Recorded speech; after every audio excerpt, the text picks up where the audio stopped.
Good morning दोस्तों। हम लोग पिछले क्लास में देखे थे बलबन के बारे में। आज हम लोग देखेंगे खिलजी वंश के बारे में। चलिए स्टार्ट करते हैं।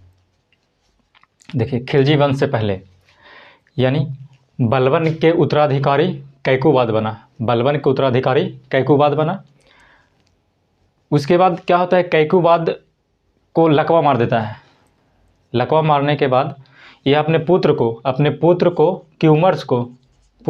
क्यूमर्स को गद्दी पर बैठा देता है और क्यूमर्स बाल अवस्था में रहता है, यानी बालक अल्प आयु रहता है। ठीक। और क्यूमर्स को जलालुद्दीन खिलजी बंदी बना लेता है और खुद को शासक घोषित कर देता है। ठीक। यानी यहाँ पे क्या हो गया, गुलाम वंश समाप्त हो गया। गुलाम वंश का अंतिम शासक क्यूमर्स हो गया और क्यूमर्स को बंदी बना लेता है कौन, जलालुद्दीन खिलजी। और यहाँ से गुलाम वंश क्या हो गया, समाप्त हो गया। अब यहाँ से स्टार्ट होगा खिलजी वंश। यहाँ से स्टार्ट होगा क्या, खिलजी वंश। देखिए, खिलजी वंश के संस्थापक जलालुद्दीन फिरोज खिलजी। खिलजी वंश के संस्थापक जलालुद्दीन फिरोज खिलजी। और खिलजी वंश 1290 से 1320 तक चला। 1290 से 1320 ईस्वी तक चला।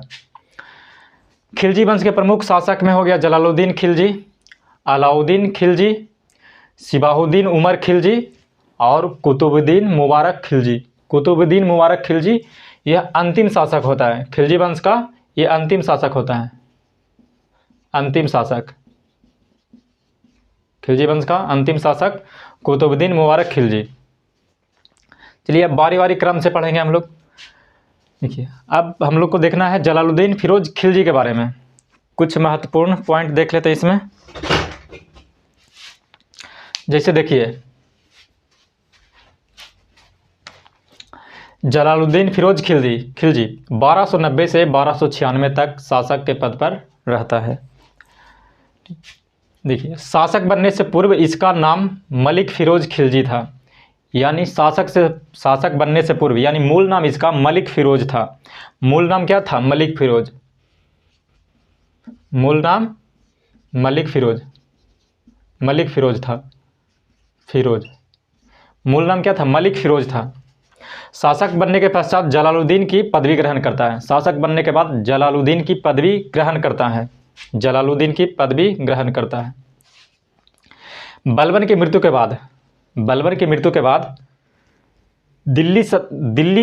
दिल्ली में सत्ता का संघर्ष कैकुबाद और इसके प्रधानमंत्री निजामुद्दीन के बीच छिड़ा। यानी बलबन की मृत्यु हो गया, उसके बाद बलबन के जो उत्तराधिकारी था कैकुबाद, और कैकुबाद के जो प्रधानमंत्री था निजामुद्दीन के बीच संघर्ष चालू हो गया। इससे मलिक फिरोज का राजनीतिक महत्व क्या होता है, बढ़ जाता है। आगे देखिए, कैकुबाद के लकवा के कारण अपंग हो चुका था।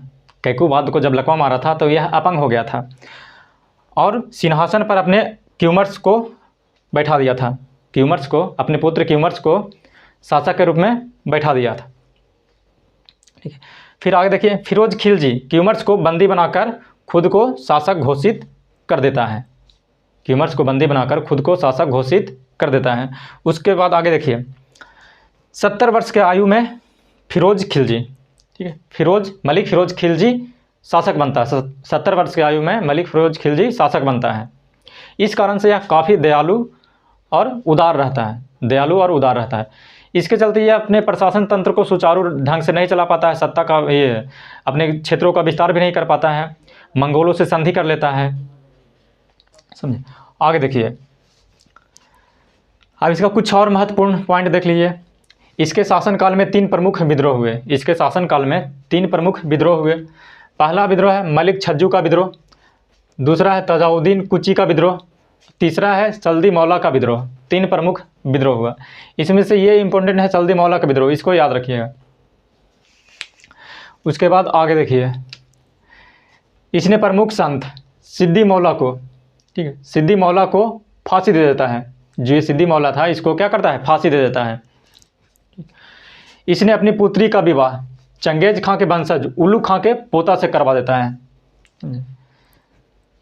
ये जलालुद्दीन फिरोज खिलजी अपनी पुत्री का विवाह चंगेज खां के वंशज उल्लू खां के पोता से करवा देता है। इसके पीछे इसका मकसद होता है, क्योंकि मंगोल को भारतीय मुस्लिम में कन्वर्ट करना चाहता है, यानी नए मुस्लिम में कन्वर्ट करना चाहता था, इसलिए अपना बेटी का शादी उससे करवा देता है। फिर आगे देखिए, नए परिवर्तित मुस्लिम, यानी जो मुस्लिम को कन्वर्ट करवाया था, नए धर्म परिवर्तित करवाया था, उसको भारत में बसवाया।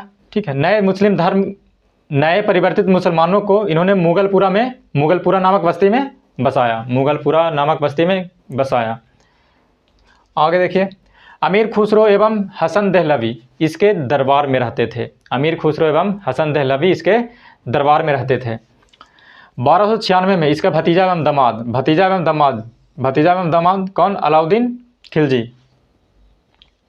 अलाउद्दीन खिलजी ने इसके धोखे से कड़ा मानिकपुर के पास हत्या करवा देता है। कड़ा मानिकपुर प्रयाग के पास है, प्रयागराज इलाहाबाद के पास है कड़ा मानिकपुर। हत्या करवा देता है। ठीक है, हत्या करवाता है अपने सैनिक से, अपने इसके 2 सैनिक होते हैं, विश्वसनीय सैनिक होता है, उससे हत्या करवा देता है, जिसका एक का नाम है सलीम और दूसरा का नाम है इख्तियारुद्दीन हुद। इसके द्वारा हत्या करवा देता है। इसके बाद इसका कार्यकाल यहाँ पे समाप्त हो जाता है, और ऐसे ही इसका कोई उतना खिलजी वंश में महत्वपूर्ण कार्य वगैरह नहीं रहता है। समझे? आगे हम लोग देखेंगे कल के वीडियो में अलाउद्दीन खिलजी के बारे में। अलाउद्दीन खिलजी बहुत महत्वपूर्ण चैप्टर है। ठीक है, फिर मिलेंगे। धन्यवाद।